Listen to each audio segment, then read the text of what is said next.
Tell me one thing in your life that is great that came as a result of being comfortable. Most of us aren't defeated in one decisive battle. We are defeated one tiny, seemingly insignificant surrender at a time that chips away at who we should really be. It isn't that you wake up one day, decide, that's it, I'm going to be weak. No. It is a slow, incremental process. It chips away at our will. It chips away at our discipline. Move out of your comfort zone. It's the courage to move into your zone of discomfort where you feel awkward and clumsy and sometimes alone. The comfort zone is one of the greatest enemies of human potential and of your potential. The people that are really successful, they're not looking for comfort. They're looking for excitement. They're looking for potential. Give up this old idea, I just want to be comfortable. Quit lying to yourself. You know you seek more than comfort. So understand that when you're trying to avoid the pain, when you're trying to avoid the struggle, when you're trying to avoid the hard things in life, you are actively choosing to be average. Start putting some pressure on. Put some pressure on yourself. Get out here and get about it. Once you figure out that you're in a race amongst billions of people that live in this world, you're in a race by yourself. You have a purpose, and it's your purpose, not everybody else's purpose. It is your purpose and only your purpose, and it's your race. That means you are persistently bigger than your excuses. You are persistently bigger than feeling lazy. And you are persistently beating the feelings that typically stop you. Stop coming up with excuses. Don't give yourself permission to continue to live a small life. You can't fit a big dream into a small life. Give yourself permission to go for it, to test yourself, to challenge yourself, to live full. When the sun comes up, you got all the books, you got all the tapes, you got all the access. Now it's time to hunt. And what separates you from everybody else is that when it's time to hunt, you're ready to hunt. What I've come to appreciate when you're working on changing your life, changing some bad habit, getting out of addictive situations or relationships, or working to build a dream or making a difference in our society, it's hard. There are going to be all kinds of challenges that we all must face. You cannot live in this world without a challenge. You cannot live in this world without a struggle. Greatness is right on the other side of pain. So what are you running from it for? You say you want to be successful, then push through it. Stop making excuses and go get it. The lack of self-discipline is the major cause of failure, frustration, underachievement, and unhappiness in life. It causes us to make excuses and sell ourselves short. Perhaps the two biggest enemies of success, happiness, and personal fulfillment are first the path of least resistance and second, the expediency factor. The path of least resistance is what causes people to take the easy way in almost every situation. They seek shortcuts to everything. They arrive at work at the last minute and leave at the first opportunity. They look for get-rich, quick schemes and easy money. Over time, they develop the habit of always seeking an easier, faster way to get the things they want, rather than doing what is hard but necessary to achieve real success. The expediency factor, which is an extension of the law of least resistance, is even worse when leading people to failure and underachievement. This principle says people invariably seek the fastest and easiest way to get the things they want, right now, with little or no concern for the long-term consequences of their behavior.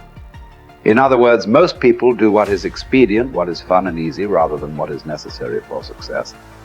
Every day, and every minute of every day, there is a battle going on inside of you between doing what is right, hard, and necessary, like the angel on one shoulder, or doing what is fun, easy, and of little or no value, like the devil on your other shoulder. Every minute of every day, you must fight and win this battle with the expediency factor and resist the pull of the path of least resistance if you truly desire to become everything you are capable of becoming.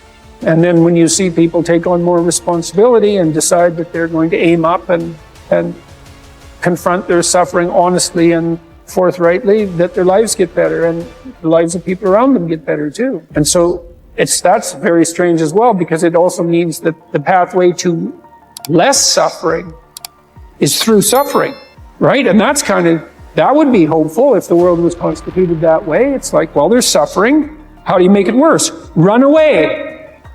How do you make it better? Confront it. Yeah, but it's suffering. It's like, yeah, but it's there. There it is. It's right there. It's a precondition for existence or something like that. And it's like you have something important to do as well.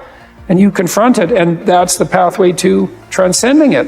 We need to figure out, like, now, today, what is, the best way to live your life? What is there's got to be ways you can be putting forth the most positive energy. I mean, we know objectively what's causing pollution. We know objectively what's causing birth defects, and we're taking in too much chemicals and not enough vitamins. We know objectively all this stuff. We know how to organize our world, and yet we don't do it. We know how to organize our health, and yet very few people do it. We know all these things. The right path to being a happy, healthy person is to do all the shit that we already know you're supposed to do. Take care of your body, take care of your health, take care of your mind, your stress, meditate, be kind to people. We all know that. I mean, you ask anybody, they know how to get by and to be the most evolved version of you that you can be. I mean, it's not like a magical checklist. If you talk to people about it, you said, okay, here you got a person, you want to improve them. What are the things you're going to do to them?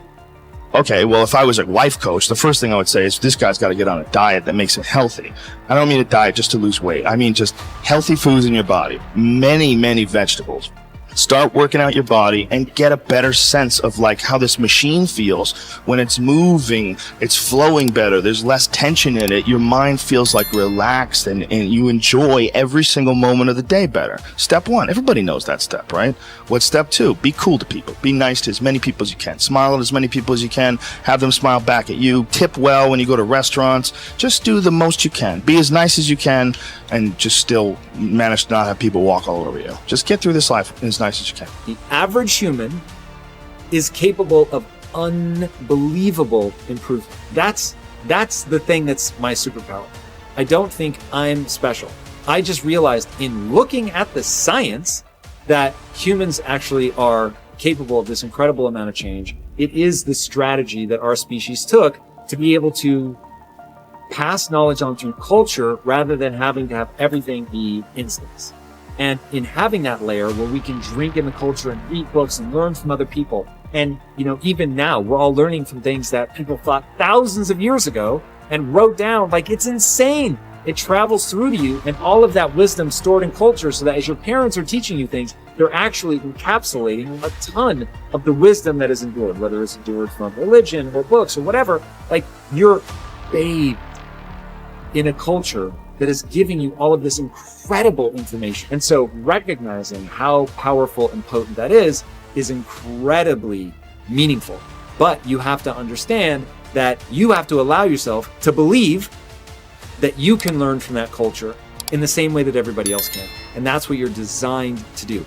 Now, for me, that completely gave me the confidence, and I put confidence in air quotes because it's not like I believe something specific about myself. I just believed that the human animal is capable of this extraordinary change. And so now I just needed to point myself in that direction. Now, this is the key. Once I realized that I could get better at anything, it dawned on me that how I spend my time is a spiritual consideration. And I didn't want to die with potential that I failed to turn into skill set. That, to me, that speaks to me. How much of my potential can I actually turn into skill set and get good at this stuff and push and grow and improve?